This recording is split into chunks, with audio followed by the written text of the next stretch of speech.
Hey, this is the Psychedelic Gamer here. Today marks the beginning of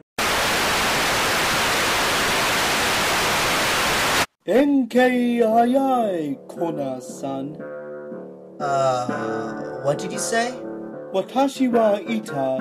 Enkei hayai, Kona-san. Speak English! I cannot understand you! But I had subtitles. You did? Huh, I guess I didn't see him.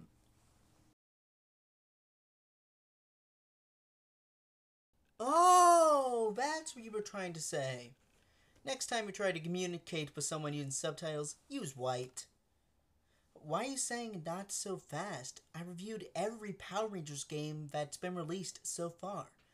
What do you want me to do next? Review the series? Aren't you forgetting something? Besides Zeo Battle Racers, Zeo Pinball, the GameCube version of Dino Thunder, and the other two versions of Lightspeed Rescue? Yes, you are. You're forgetting about Super Sentai. But that's technically not Power Rangers. Although Power Rangers lifts their action scenes from Super Sentai, the two franchises are completely different. Do you want to die? Well, of course not. Then review them! Okay, sheesh. Calm down. For those who don't know or were asleep during the first episode of this feature, Power Rangers is an American adaptation of the Japanese tokusatsu series Super Sentai.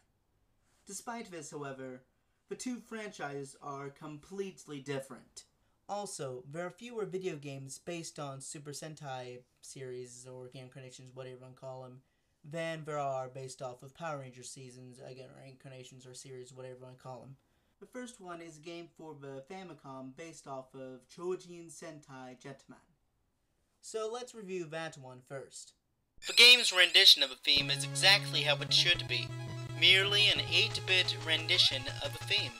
It's the same as the real theme, only 8-bit. In this game, you can play the stages in any order you like, similar to most of Mega Man games, with the exception of the last stage, of course. The game is your basic 2D side-scroller. You play as one of the members of the Chojin Sentai Jetman. One thing that's slightly annoying, though, is that you have to be standing still to attack. And when you're not standing still, you automatically stop in your tracks to attack. With the swords, it's somewhat understandable, but why do you have to stop to fire a gun or a gauntlet? If you see an image of a bird to the right of your health bar, you can perform a special move by pressing the start button. This move destroys every enemy or checkpoint barrier on the screen. After you perform it, in order to be able to perform it again, you must find the item that has that image. At the end of each level, there's, of course, a boss battle. The boss battle consists of a mech battle between the monster and the Great Icarus. It's challenging, but beatable. Below your health bar is a power meter. If one bar of it is full, you can perform a special move. There's also a mode where you can battle any of the bosses in the game if you feel like you need to practice. The graphics are great for the NES/Famicom, and the music is kick-ass. Bottom line, this is a good game. Is that all you have to say about it? Yeah, it's not a very complex game. Interesting. I expected it to be more scathing and vulgar. I'm not the angry video game nerd, you know. I suppose you're right. Well, on to the next game. Okay, allons-y! What? It's French for let's go. Anyways, the next game is also for Famicom, and it's based off of Zyuranger, or for us in the States, the source footage for Mighty Morphin Power Rangers.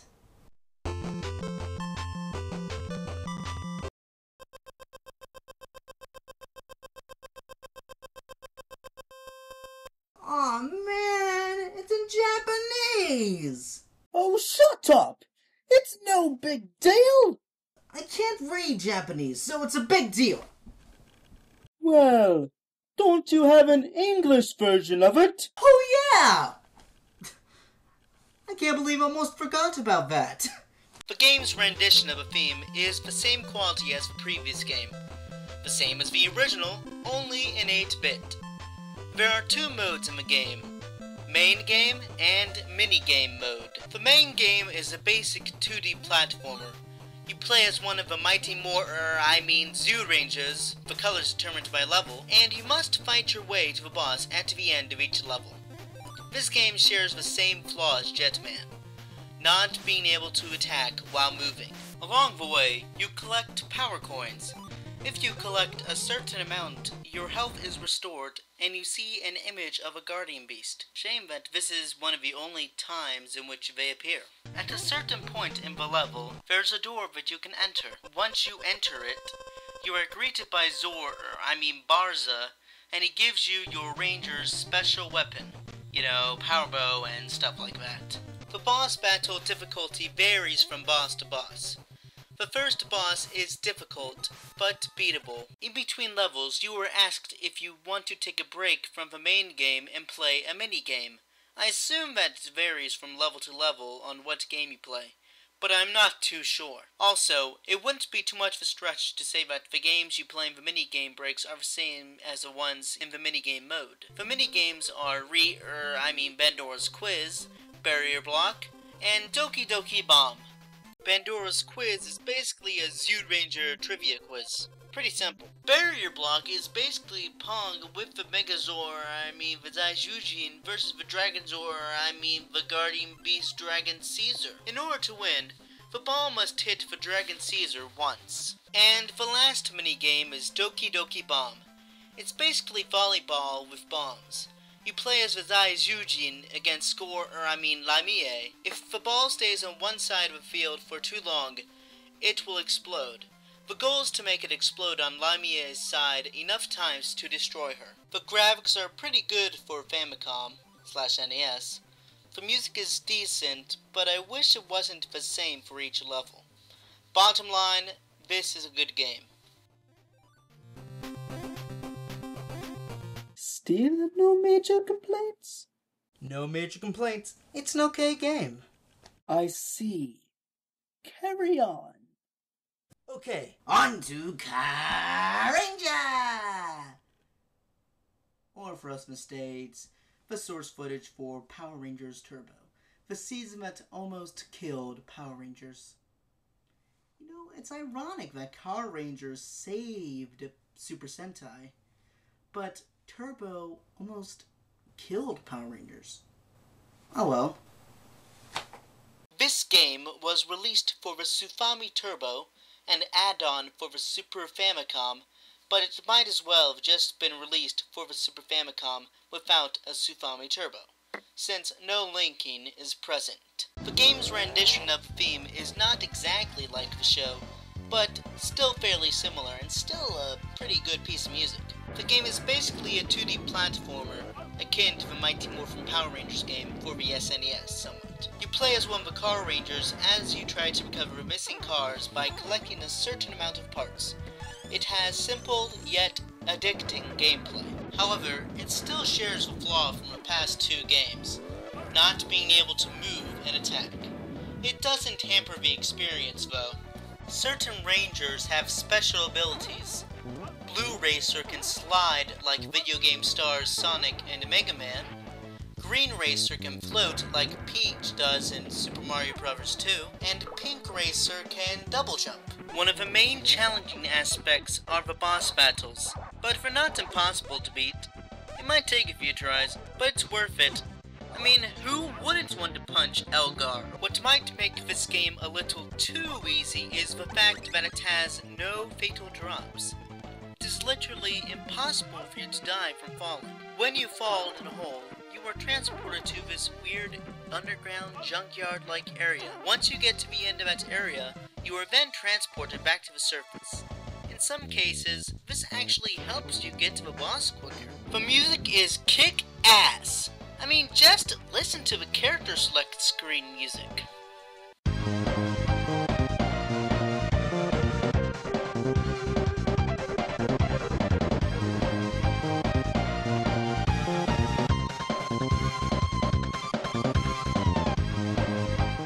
something as simple as that has groovy music. The graphics are great for the Super Nintendo, and I really like the art style they used. It's a good contrast from the quasi-realistic sprites in most Power Rangers games in America. Bottom line, this is an excellent game. Where's my scathing review? There's not going to be a scathing review. How many times do I have to tell you that? Why would I lie about what I think about a video game? That's just not how reviewing works. I don't care how it works. I want those damn Super Sentai teams to be hated.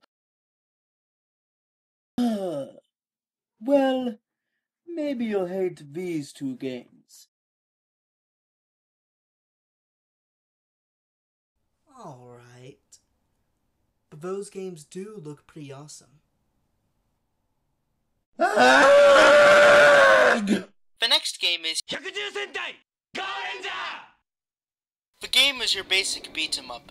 You beat all the enemies on a screen, and then you automatically go to the next screen. There are 3 screens of enemies. The 4th screen is the boss battle. Your goal, of course, is to beat the boss. The boss will periodically jump to the right, making you go to another screen. Once you beat the boss in its regular form, it's on to the giant robot battle.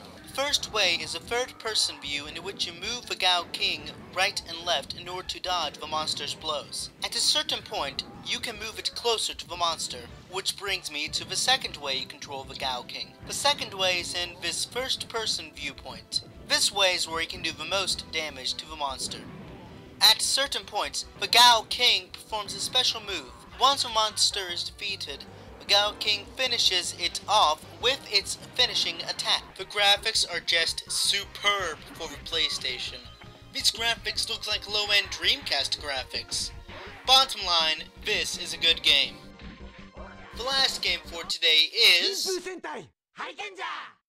The game is incredibly similar to the previous game. You fight enemies on one screen, and then go to the next. The only differences are that now the enemies have health bars, and you have an energy bar that allows you to do special moves. The move you can perform depends on how much energy you have. As with the previous game, there's a boss battle at the end of each level. The boss usually has a plethora of health bars, but it won't take long to beat him, especially if you use special moves. After you beat the boss in his normal form, you fight him as a giant with the Karakuri Giant Senpujin. You have 2 ways to control the robot. First is moving side to side in preparation to come in for the kill. This way allows you to beat back the monster's blows at him. At a certain point, the monster will be highlighted by a circle with the word chance. You need to lock on and press the attack button. In order to be able to fight the monster, you must rapidly press any button a certain amount of times. This brings us to the second way of controlling the robot. After that risk of getting carpal tunnel, you control the robot in a first-person perspective. This way is where you do the most, if not all, the damage to the monster. You can also perform moves using the Karakuri balls. The ball you use depends on how much energy you have. Once you beat the monster, the giant Senpujin finishes it off with the finishing move.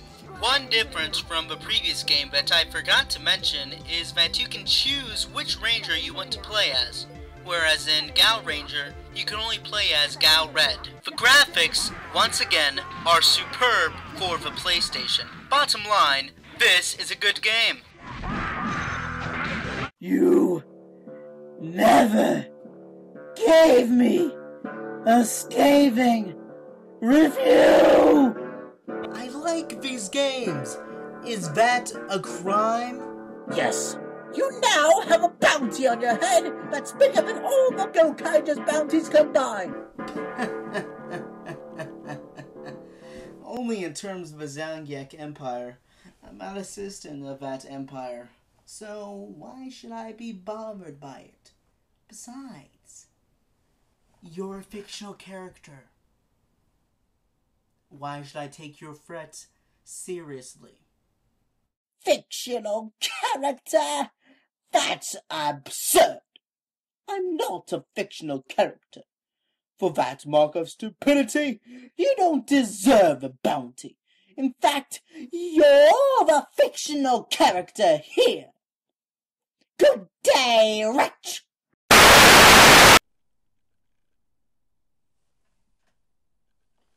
Well, that about wraps up this episode, the Power Rangers feature, and this season. Yes, all this time we were still in season 1. Hard to believe, huh?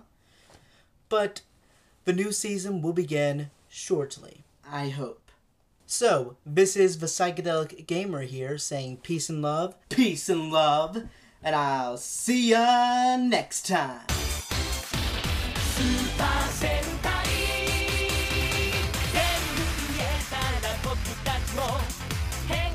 In the schmail, what's my line? For those who don't know, Power Rangers schmail.